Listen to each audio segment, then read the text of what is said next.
भारत माता की, भारत माता की। राम राम भाई साराय ने।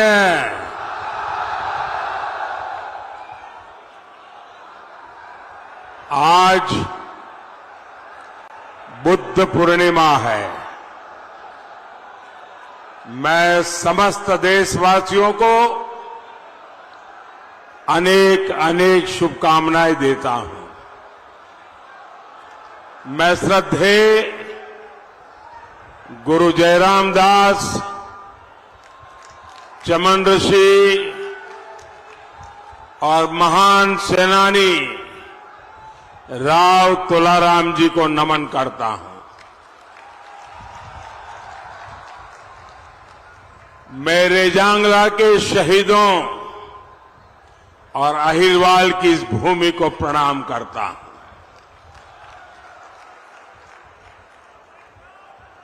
मैं अगर हरियाणा में आऊं तो पुरानी यादें ताजा न हो जाए, ऐसा हो नहीं सकता। यहां भी वहां भी बहुत सारे परिचित चेहरे नजर आ रहे हैं, पुरानी पुरानी यादें भी, क्योंकि हरियाणा तो बरसों तक एक प्रकार से मेरा घर ही बन गया था। और मैं बड़े गर्व के साथ कहता हूं, मुझे राजनीति की बहुत सारी शिक्षा हरियाणा और पंजाब से मिली, और ये मेरा सौभाग्य रहा कि इस मिट्टी ने भी मुझे गढ़ा है। वो 1995 का शायद कालखंड होगा जब मैं प्रभारी के रूप में यहां आया था। लेकिन आमतौर पर प्रभारी आते हैं दौरा करने के लिए, हम मुकाब करने आ गया था। यहीं पर रहता था। और उस समय हमारे मनोहर लाल जी संगठन का काम देखते थे। उस समय हमारे रमेश जोशी जी अध्यक्ष हुआ करते थे। तो रमेश जी, मैं, मनोहर लाल जी हरियाणा की खूब खाक छानी थी। मैंने यहां माताओं बहनों के हाथ का खाना भी खूब खाया है। और हमारे नारनौल के सुरजा हलवाई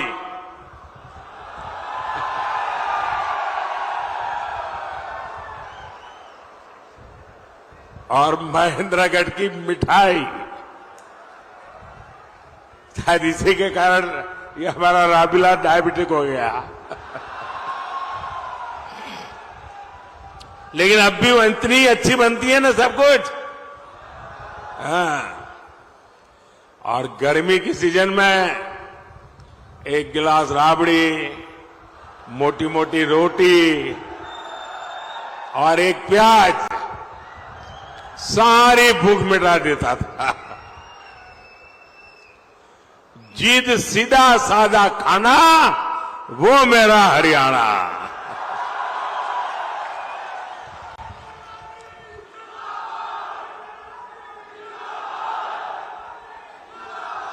साथियों, हरियाणा के घी मक्खन का जोर आज पूरी दुनिया देख रही है। सारी भारत विरोधी ताकतें लगी रहती हैं, लेकिन मोदी इनके झुकाए नहीं झुकता है। अभी मोदी को आपका कर्ज चुकाने के लिए बहुत काम करना है। हमारे हरियाणा को नई ऊंचाई पर लेकर जाना है। और इसके लिए जरूरी है फिर एक बार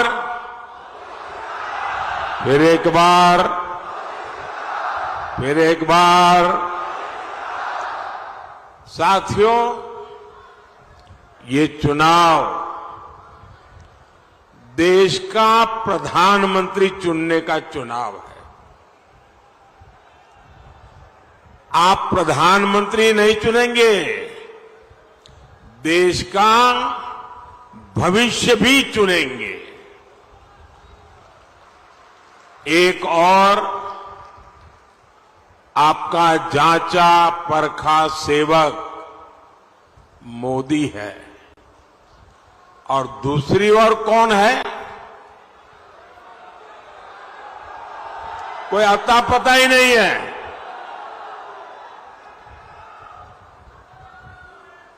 और हरियाणा के लिए तो मोदी मतलब शायद यहां हरियाणा में आपको कम से कम 5,000 लोग ऐसे मिल जाएंगे जो दूर से चिल्ला सके, मोदी जी जरा रुक जाओ, ऐसे कहने वाले 5,000 लोग मिल जाएंगे। यानी हरियाणा के साथ मेरा जो अपनापन रहा है, हरियाणा ने मुझे जो प्यार दिया है, और इसलिए हरियाणा का अधिकार भी मुझ पर बनता है। चलते फिरते मुझे कह सकता है, मोदी जी गलत कर रहे हो, ऐसा मत करो। इतना मेरा आपसे नाता रहा है और पिछले 10 साल में आपने उस प्यार में कभी कमी नहीं आने दी। इससे बड़ा सौभाग्य क्या हो सकता है साथियों।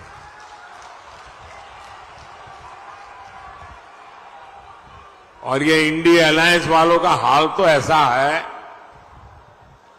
कि गाय ने दूध दिया नहीं, लेकिन घी खाने के लिए इंडिया वालों में झगड़ा शुरू हो गया। अब ये लोग कह रहे हैं हर साल एक आदमी भारत का प्रधानमंत्री होगा, 5 साल 5 पीएम। आप मुझे बताइए, ऐसे देश चलेगा क्या? चलेगा क्या? और हमारे हरियाणा के लोगों में तो ग्रामीण भाषा में चौपाल में बैठ कर के जो ठहाके लेने की ताकत है ना, मुझे पक्का विश्वास है कि 5 साल में 5 प्रधानमंत्री 5,000 चुटकुले हरियाणा वाले बना देंगे। साथियों, ये लोग देश को फिर से गड्ढे में धकेलेंगे, नहीं तो क्या करेंगे। साथियों, इंडी गठबंधन के लोग ये घोर सांप्रदायिक है, घोर जातिवादी है, घोर परिवारवादी लोग हैं।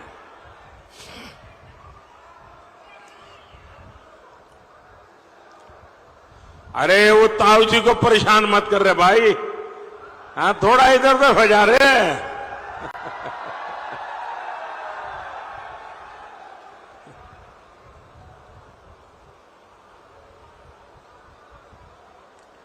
देश की जनता इंडी जमात के इरादे पहले ही भांप चुकी है, इसलिए इनका ये हाल हुआ है। 5 चरणों में ही इंडी जमात का ढोल फट गया है। और आपने देखा होगा, तीसरे चरण के बाद इन्होंने रोना धोना शुरू कर दिया।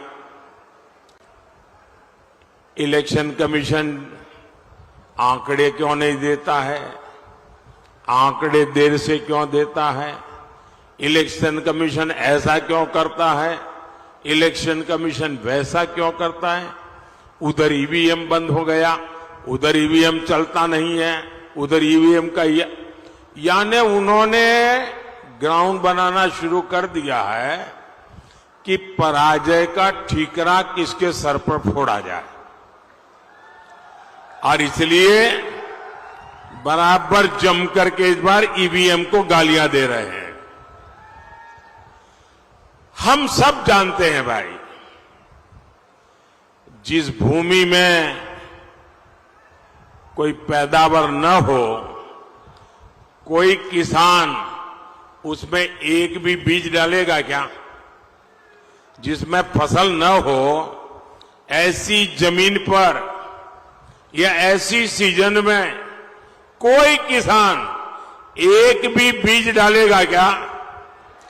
जब पता है कि इनकी सरकार नहीं बनने वाली, तो कोई उधर वोट डालेगा क्या? कोई डालेगा क्या? ये हरियाणा वालों को तो कहने की जरूरत ही नहीं है जी, क्योंकि उनको मालूम है भाई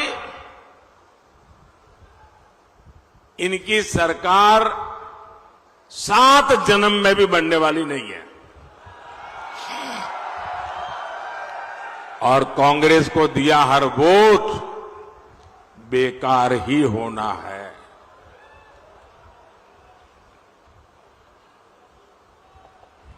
इसलिए आपको सरकार बनाने के लिए वोट करना है। और सरकार किसकी बनने जा रही है? किसकी सरकार बनेगी? बच्चे बच्चे को पता है किसकी सरकार बनेगी। साथियों, 24 के इस चुनाव में पूरा देश कांग्रेस की सच्चाई जान गया है। कांग्रेस और इंडी वालों के लिए देश में भी बड़ा उसका अपना वोट बैंक है। इन लोगों ने वोट बैंक के लिए देश का विभाजन करवाया। एक भारत और दो मुस्लिम राष्ट्र बनाए। अब इंडी वाले लोग कह रहे हैं कि बचे हुए भारत पर भी पहला अधिकार मुसलमान का है।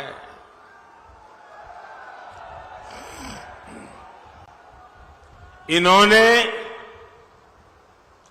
एससी, एसटी, ओबीसी इनको जो बाबा साहब आंबेडकर ने आरक्षण दिया है,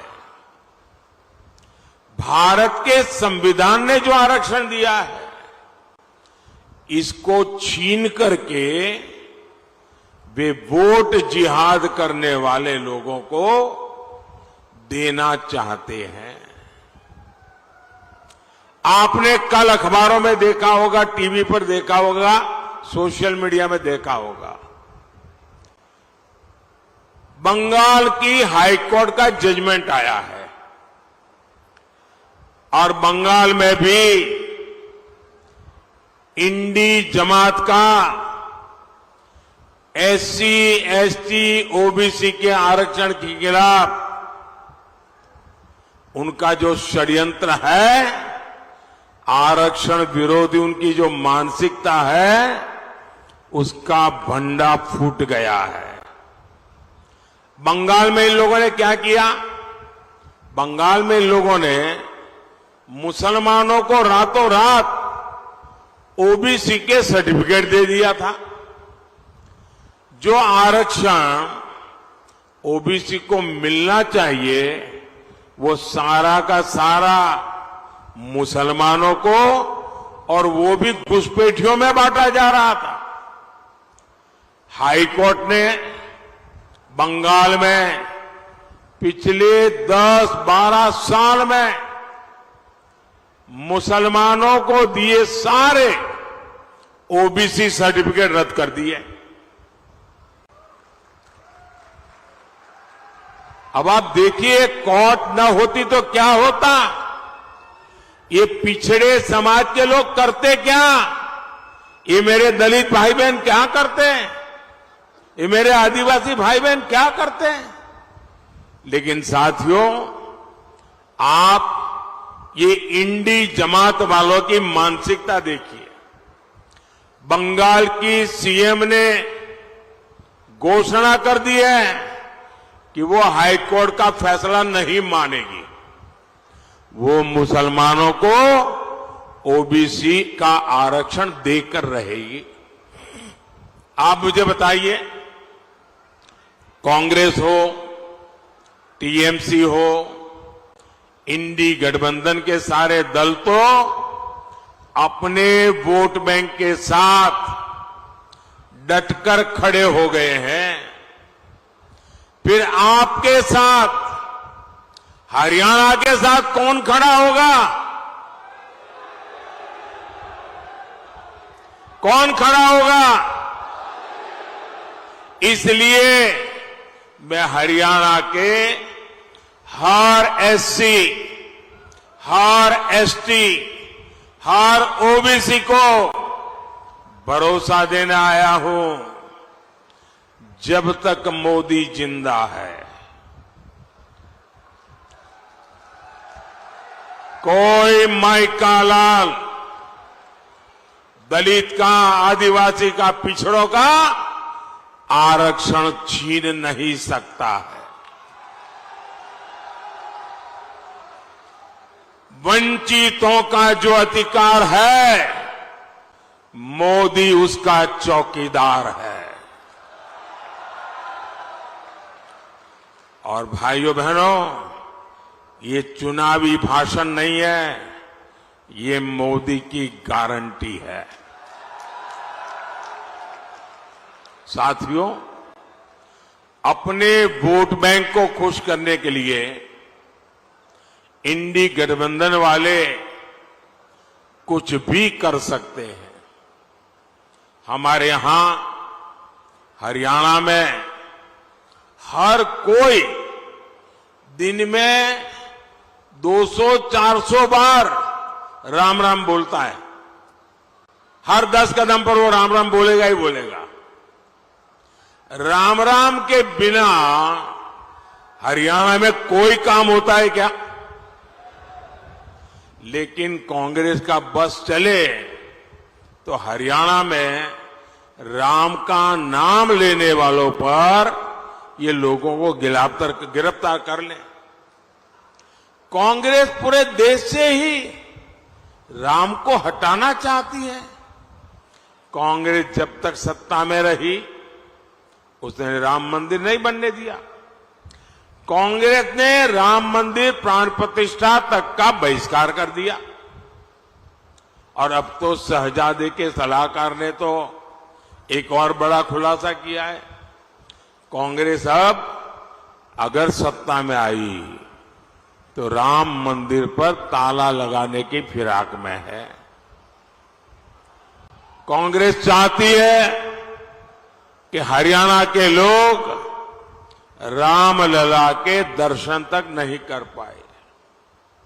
वो रामलला को फिर से टेंट में भेजना चाहते हैं। क्या हरियाणा के लोग ऐसा होने देंगे क्या? रामलला को फिर से अपमानित करेंगे क्या? क्या ऐसे लोगों को मेरा हरियाणा जवाब देगा कि नहीं देगा? हर बूथ में चुन चुन करके उनको साफ करेगा कि नहीं करेगा? साथियों, कांग्रेस हमारी आस्था का ही नहीं, हमारे तिरंगे का भी अपमान करती है। 370 के नाम पर कश्मीर को देश से अलग किसने रखा? किसने रखा? 70 साल तक कश्मीर में तिरंगा किसने नहीं फहरने दिया? आज ये लोग कह रहे हैं ये सत्ता में आए तो फिर से 370 वापस लाएंगे। क्या हम कश्मीर के हुए बलिदानों को बेकार जाने देंगे क्या? बेकार जाने देंगे क्या? कांग्रेस के मंसूबों को क्या हरियाणा कामयाब होने देगा क्या? साथियों, कांग्रेस ने देश के पूर्व फौजियों के साथ भी धोखा किया, एक्स सर्विसमैन के साथ धोखा किया।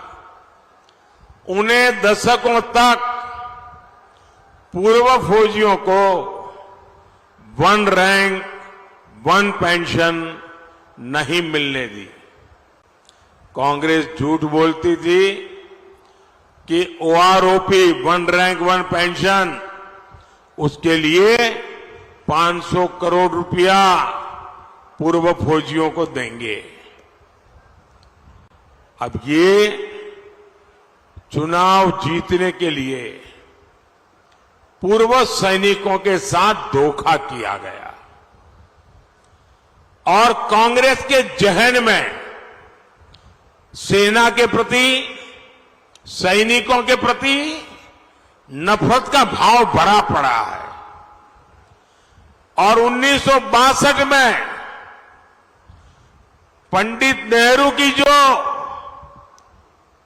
औरा का गुब्बारा जो फूट गया, चाइना के हाथों में जो हमारी पिटाई हुई, वो उसके लिए गुनहगार हमारी देश की सेना को मानते हैं।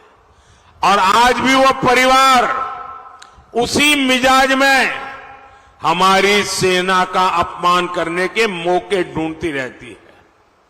और उसी बदले की भाव से उसने 500 रुपये ऐसे ही फेंक दिया और कह दिया कि ओआरओपी हो जाएगा। ओआरओपी होने का मतलब क्या होता है वो मोदी ने आकर के बताया। मोदी ने आकर के जब ओआरओपी लागू किया, वन रैंक वन पेंशन लागू किया, उन्होंने 500 रुपया का खेल खेला था, आपकी आंखों में धूल झोंकने का पाप किया था।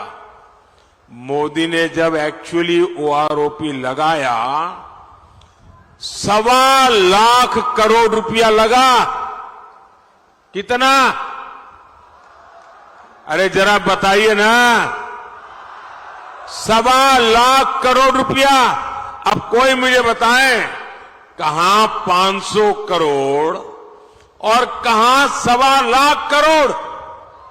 ये 1.25 लाख करोड़ रुपया पूर्व सैनिकों के परिवारों के बैंक के खाते में जमा हो चुका है। जब सैनिकों का मान रखने का जज्बा होता है तो काम भी उसी जज्बे से होता है।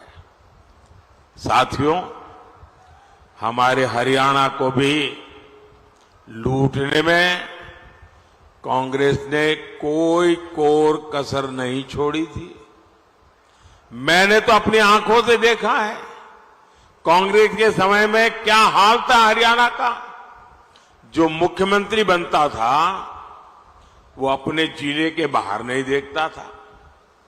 ऐसा कोई क्षेत्र नहीं जिसे लूटने का खुला खेल न चलता हो। आपको याद है ना, नौकरी दिलवाने के नाम पर ये लोग जमीनें बिकवा देते थे। ट्रांसफर पोस्टिंग की तो खुली इंडस्ट्री चलती थी, सड़कें गड्ढों में होती थी, उद्योगों पर संकट आने लगा था। आप कल्पना करिए, अगर कांग्रेस कुछ दिन और रह जाती तो हरियाणा बीते 10 वर्षों में हमने कांग्रेस के पाप धोने में बहुत मेहनत की है। आज हरियाणा में आधुनिक हाईवे और एक्सप्रेसवे बन रहे हैं। अब न दिल्ली दूर है न चंडीगढ़ दूर है। अब नारनौल वाले सुबह चंडीगढ़ से निकलते हैं और जात करके काम पूरा करके शाम को रात घर पहुंच जाते हैं। गुरुग्राम वालों का तो जीवन ही द्वारका एक्सप्रेसवे ने आसान कर दिया है। इसलिए अब इस पूरे एरिया में नए नए उद्योग लग रहे हैं, रोजगार के नए अवसर पैदा हो रहे हैं। भाइयों बहनों, मैं गुरुग्राम के युवाओं से भी कहना चाहता हूं, अगले 5 साल ये देश में एक बड़ी क्रांति का समय होने वाला है। आप देखिए कैसे नए नए सेक्टर्स हमारे नौजवानों का भाग्य बदलने वाले हैं। Semiconductor sector, drone sector, startup sector, food processing sector, green energy sector, green hydrogen hub, pharma hub, अनगिनत। और इनमें इन सब में बहुत से ज्यादा काम मेरे देश के नौजवानों को मिलने वाला है। आपके हर सपने पूरे होंगे, क्योंकि आपका सपना ये मोदी का संकल्प है।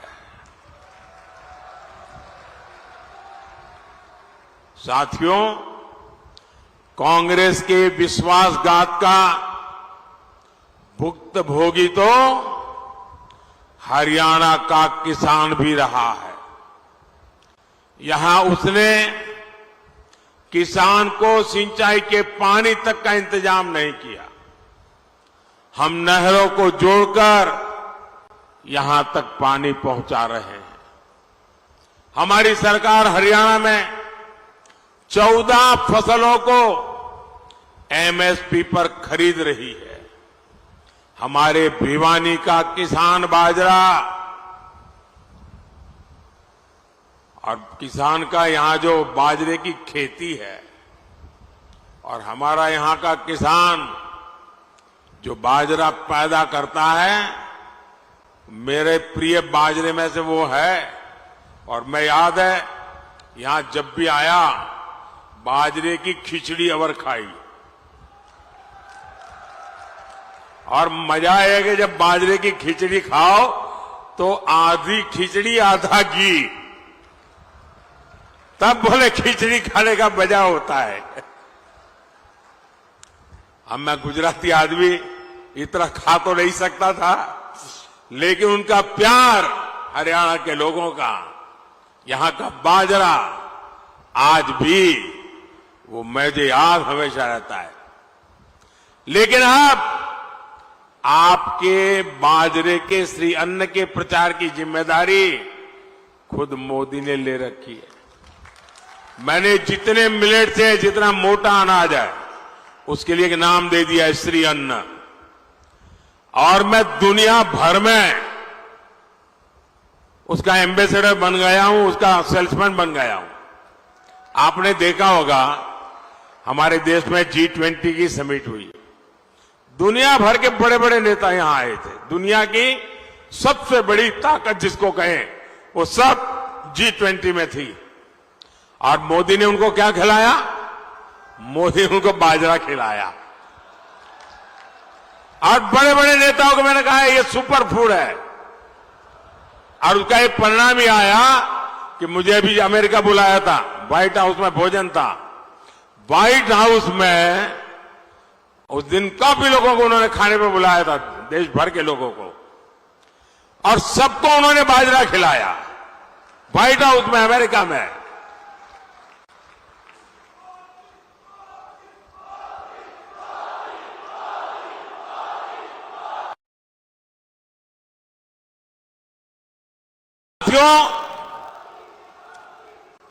इससे क्या मोदी का प्रचार हुआ क्या? इससे प्रचार हुआ हरियाणा का, हरियाणा के किसानों का, हरियाणा के बाजरे का। साथियों, इस क्षेत्र के विकास के लिए हमने चौधरी बंसीलाल जी के साथ मिलकर सरकार चलाई थी। चौधरी बंसीलाल भिवानी महेंद्रगढ़ के विकास के लिए कटिबद्ध थे। और मुझे मेरा सौभाग्य रहा, चौधरी बंसीलाल जी से मेरी बड़ी निकटता रही। और वो रात को देर तक जागने के आदी थे, तो कभी कभी हमारी मीटिंग रात को 1 बजे के बाद शुरू होती थी और कभी कभी सुबह सुबह तक चलती थी। उनके पास अनुभव की इतनी बातें हुआ करती थी और मैं देखता था कि जब भी बातों में स्वामी दयानंद सरस्वती जी की बात आती थी। ऐसी एक मीटिंग नहीं होगी कि स्वामी दयानंद सरस्वती की बात निकली हो और चौधरी बंसीलाल जी के आंखों से आंसू न टपके हो। और वो मुझे इतना प्यार करते थे क्योंकि जब मैं गुजरात का था, दयानंद सरस्वती जी का जन्म गुजरात में हुआ था, तो एक नाता ऐसा बन गया था। और गवर्नेंस की दुनिया में भी साथ साथ काम किया, बरसों तक साथ में काम किया। साथियों, लेकिन ये जो महापुरुष है, उन सब से प्रेरणा लेते हुए आज मेरी भी गारंटी है कि हरियाणा का विकास हम रुकने नहीं देंगे। लेकिन इसके लिए 25 मई को भिवानी और महेंद्रगढ़ से चौधरी धर्मवीर सिंह जी और गुरुग्राम से राव इंद्रजीत सिंह जी, मेरे इन दोनों साथियों को भारी बहुमत से विजयी बनाइए। और आप जब उनको कमल के निशान पर वोट देंगे ना, वो वोट सीधा सीधा मोदी के खाते में जाएगा। तो आप पुराने सारे रिकॉर्ड तोड़ेंगे, मतदान ज्यादा से ज्यादा कराएंगे, हर पोलिंग बूथ में विजय प्राप्त करेंगे। अच्छा, मेरा एक काम है, करेंगे आप लोग? अरे क्या कमाल है भाई, ठंडे हो गए एकदम। मेरा पर्सनल काम है, करेंगे? अरे मैं भी तो हरियाणा वाला हूं यार, बोलो ना। मेरा एक काम करेंगे। देखिए, पहले तो मैं यहां गांव गांव जाता था, हर इलाके में गया हूं, हजारों परिवारों में गया हूं, लेकिन अब समय की कठिनाई है, जा नहीं पाता हूं। तो मुझे आपकी मदद चाहिए। करोगे मदद? सब लोग करोगे? ऐसे ही नहीं बता रहे हो ना, सही में करोगे ना? एक काम करना, यहां से जाने के बाद ज्यादा से ज्यादा परिवारों में जाना, ज्यादा से ज्यादा घरों में जाना और हर परिवार के लोगों को बिठा करके कहना कि अपने मोदी जी आए थे, मोदी जी ने आपको राम राम कहा है, मेरा राम राम पहुंचा दीजिए। मेरा राम राम पहुंचा तो मुझे तसल्ली हो जाएगी। मुझे लगेगा कि चलो भाई, इन सब के मुझे आशीर्वाद मिल जाएंगे। तो आप करेंगे?